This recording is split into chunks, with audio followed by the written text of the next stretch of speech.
જે હું ધોરણ 4 માં અભ્યાસ કરું છું. મારી શાળાનું નામ શ્રી સામરાઈ કંપાપરા શાળા છે, તાલુકો વડાલી, જિલ્લો સાબરકાંઠા. હું આજે એક વાર્તા કહીશ. વાર્તાનું નામ છે ત્રણ રીંછ.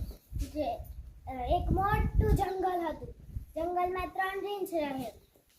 ત્રણ રીંછનું કાંઈ ઘર નહોતું. એ બીજાનું ઘર જોઈએ. એના મનમાં યુક્તિ જાગી, આપણે પણ એક મોટું ઘર બનાય.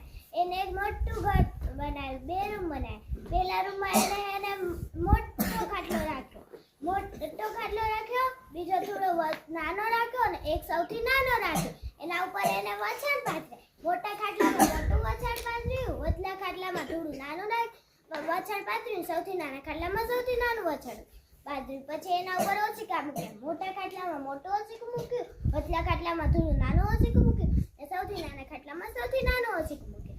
એને બીજા રૂમમાં એને મોટી ટેબલ મૂકી. મોટી ટેબલના બાજુમાં થોડી નાની, એના બાજુમાં સૌથી નાની. એની બાજુમાં 3 પાઈ રાખી. મોટી ટેબલની મોટી 3 પાઈ રાખી અને વચલી ટેબલની થોડી નાની 3 પાઈ.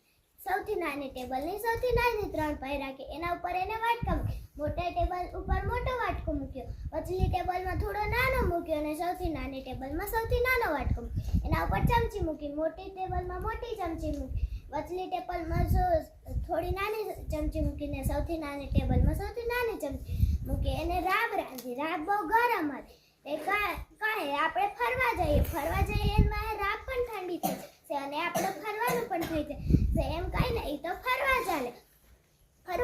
એની પાછળ એક છોકરી આવીને દરવાજો ખટખટ. કોઈએ ખોલ્યો ને, એને જોરથી ધક્કો માર્યો. દરવાજો ખુલી ગયો. એ ગાય મોટા ખાટલા પાસે ત્યાં કૂદકો મારીને ચડવાની કોશિશ કરી. ત્યાં ના એ ચડી શકી.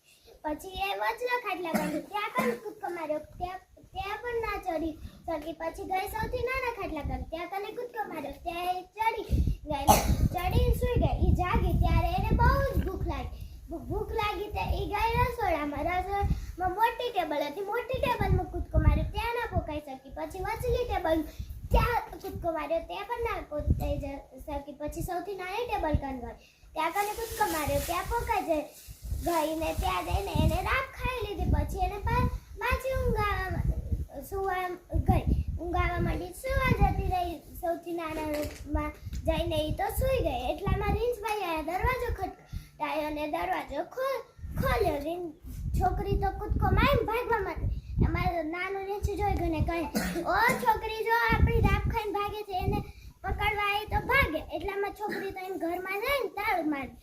તે કહે, રીંછભાઈ કહે, ખોલો, તમારી છોકરી અમારી રાબ ખાઈ ગઈ છે, અમને એને મારવી છે.